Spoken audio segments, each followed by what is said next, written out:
పంపబడుతూ వచ్చినాడు.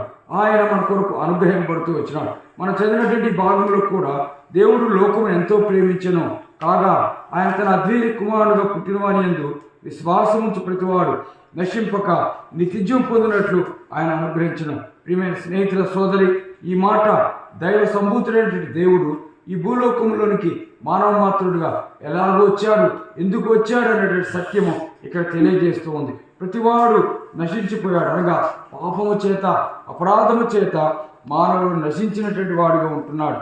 మానవుని యొక్క హృదయంలో పాపం ఉంటూ ఉన్నది, మానవుని యొక్క శరీరంలో పాపం ఉంటుంది, మానవుని యొక్క నైజంలో పాపం ఉంటుంది, మానవుని యొక్క ఉనికిలో పాపం ఉంటుంది, మానవుని యొక్క క్రియలో పాపం ఉంటుంది, మానవుని యొక్క నడతలో పాపం ఉంటుంది, మానవుని యొక్క ఆలోచనలో పాపం ఉంటుంది, మానవుని యొక్క చూపులో పాపం ఉంటుంది, మానవుని యొక్క గ్రహింపులో పాపం ఉంటుంది.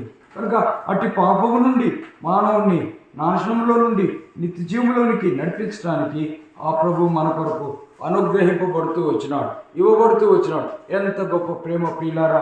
ఆ దేవాతి దేవుడే నిన్ను నన్ను ప్రేమించినటువంటి వాడై మన పాప పరిహారార్థమై ఈ భూలోకంలోనికి ఆయన శిశువుగా జన్మించాడు. మనం ఎరుగుదము.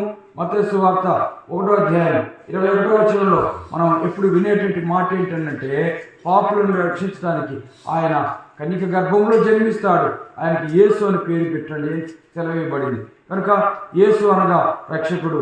తన ప్రజలను వారి పాపముల నుండి ఆయనే రక్షిస్తాడు. కనుక యేసు ఈ భూలోకంలో నరావతారిగా ఆయన జన్మించాడు, మానవ జన్మ ఎత్తినాడు, రక్త మాంసం కలిగినటువంటి వాడుగా ఆయన పుట్టాడు, కనిక గర్భమందు ఆయన పుట్టాడు. 2020 సంవత్సరం పూర్వము ఆయన ఈ భూలోకంలో శరీరుడిగా ప్రత్యక్షమైనాడు. ఆయన నీనా శరీరాన్ని దాల్చాడు.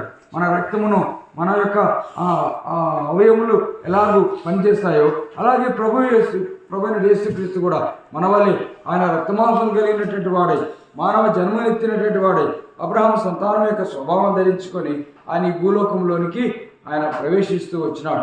ఎంత అద్భుతమైనటువంటి ప్రేమ! ఆ నిత్యులోకి తండ్రి ఆయన సామాన్యమైనటువంటి మనుషులవలే తయారైపోతున్నాడు.